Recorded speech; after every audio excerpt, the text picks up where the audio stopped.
Okay, let's unpack this. We're starting on a specific date, a cold Friday evening in Baltimore, Maryland, November 7, 1969.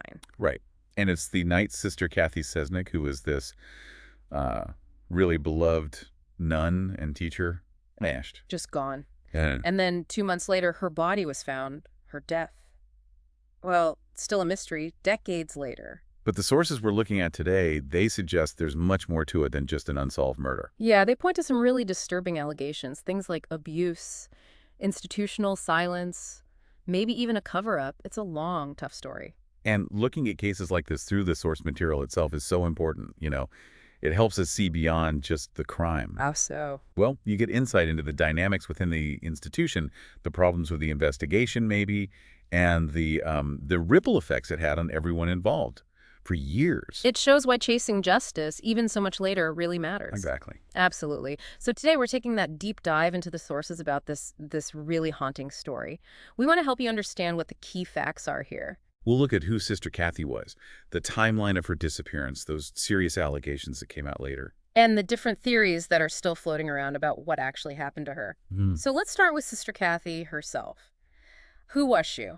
The sources really paint a picture of someone quite special. Yeah, born in Pittsburgh, 1942, she joined the School Sisters of Notre Dame. And she ended up teaching English and drama at Archbishop Keough High School right there in Baltimore. And students, according to the sources, they didn't just see her as a teacher. They describe her as, like, really kind, progressive, someone who genuinely cared. Almost a beacon of hope, it sounds like. That seems to be the description, yeah. Which makes the backdrop, the context of where she worked, even more chilling.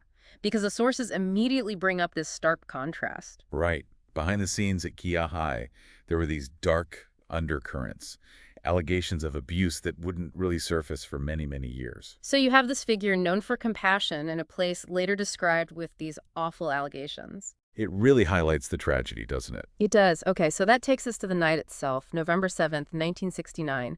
Sister Cathy leaves her apartment, apparently just to run some errands. And she never came back. Her car that was found the next morning. Yeah, parked illegally, quite near her home. A small detail, maybe, but it immediately suggested something was wrong. Her car was there, she wasn't. And then, nothing for 2 months. Silence.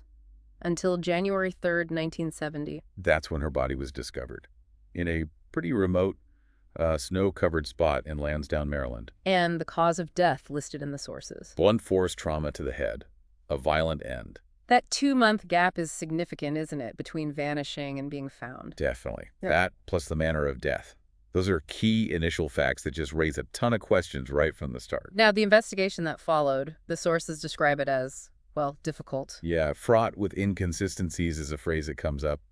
Lots of dead ends, apparently. And the end result, no arrests, nobody ever charged with her murder.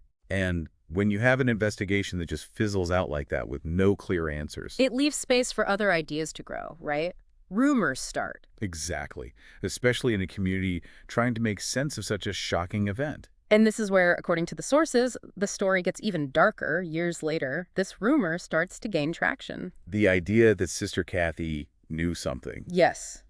That she knew about sexual abuse allegedly happening at Keough High, and crucially, that she was planning to report it. Which leads directly to that really disturbing question that hangs over the whole case based on these sources. Could her murder have been about silencing her? Stopping her from revealing what she knew? It's a pattern you sometimes see, unfortunately. Investigations stall, rumors surface about the victim knowing too much. It points towards questions of motive, maybe even cover-up. And as these allegations about abuse started coming out more formally, mainly from former students, one name kept coming up. Father Joseph Maskell. He was the chaplain at Keough High School. The allegations against him are incredibly serious, aren't they? Extremely. Multiple former students accused him directly of sexual abuse. And then there's that one specific allegation mentioned in the sources. It's just horrifying. You mean the claim about him showing Sister Cathy's body? Yes. Some survivors alleged Maskell showed them her body after she died as a warning. A warning to keep them quiet about the abuse they allegedly suffered. It's a truly shocking claim. And if true, it tries to draw a direct line, doesn't it, between the alleged abuse, Maskell, and Sister Cathy's death itself. Precisely.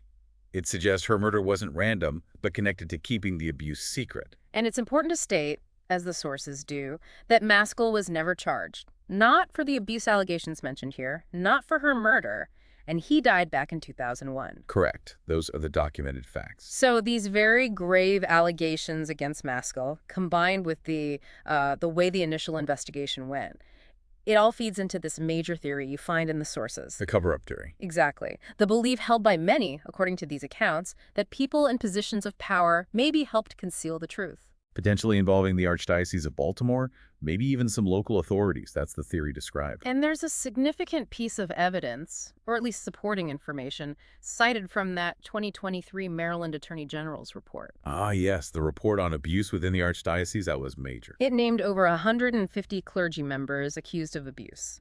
But the striking part regarding this case was Father Maskell. He was mentioned nearly 200 times in that, 450-plus page report? Yeah, almost 200 mentions.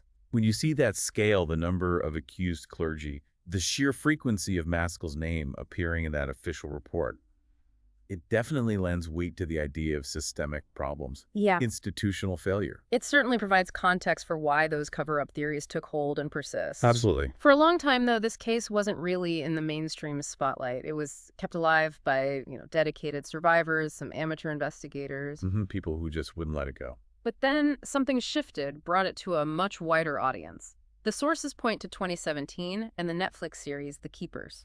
Right. That series really amplified the survivors' stories, highlighted the decades of work people had put into finding answers.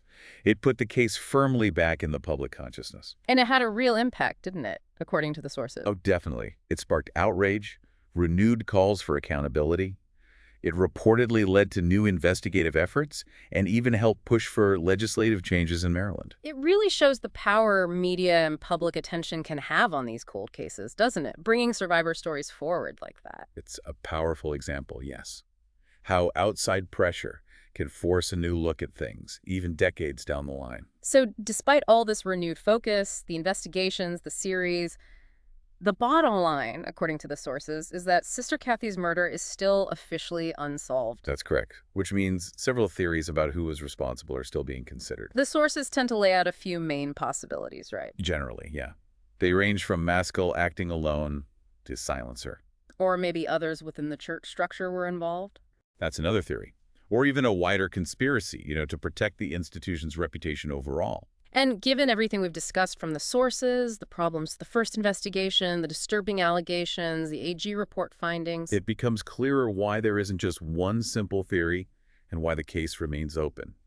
The sources present these as possibilities grounded in the available information and unanswered questions. But what's really striking, I think, is that even without a final answer on her murder, Sister Cathy's story and the fight for truth around it has had a real lasting impact. That comes through strongly in the sources. Her legacy isn't just about the crime. No, it lives on through the courage of the survivors, the advocates, people who just refuse to be silenced. And that fight led to tangible change. The sources mention the passage of the Child Victims Act in Maryland. Right, which eliminated the civil statute of limitations for child sexual abuse cases. That's a direct outcome of relentless advocacy, rooted in cases like this. And as the source notes, it offers a potential path to accountability that didn't exist before for many survivors. It connects that historical tragedy directly to a modern effort for justice. Okay, so let's quickly recap this deep dive. We've looked at the sources concerning the unsolved death of Sister Cathy Cesnik. The specific, very serious allegations against Father Joseph Maskell. The wider context of potential systemic issues raised by things like the Maryland AG's report. And this incredible, decades-long push for answers and justice, driven by survivors and their supporters. Our goal today was really to pull out the most important insights from the source material we had on this incredibly complex and frankly tragic case, just to help you understand the core elements. Yeah, what the documents and accounts tell us. And reflecting on everything these sources suggest, the years of alleged silence, the cover-up theories, but also the power of those persistent voices eventually leading to real change, like that Child Victims Act. It definitely leaves you with something to think about. It does. Maybe a final question for you, the listener, to consider. Given what these sources reveal about that long struggle against silence, what does it tell you about the enduring impact of unresolved injustice? And perhaps, too, about the vital importance of continuing to push for difficult truths to come out, no matter how long it takes. Thank you for joining us for this deep dive.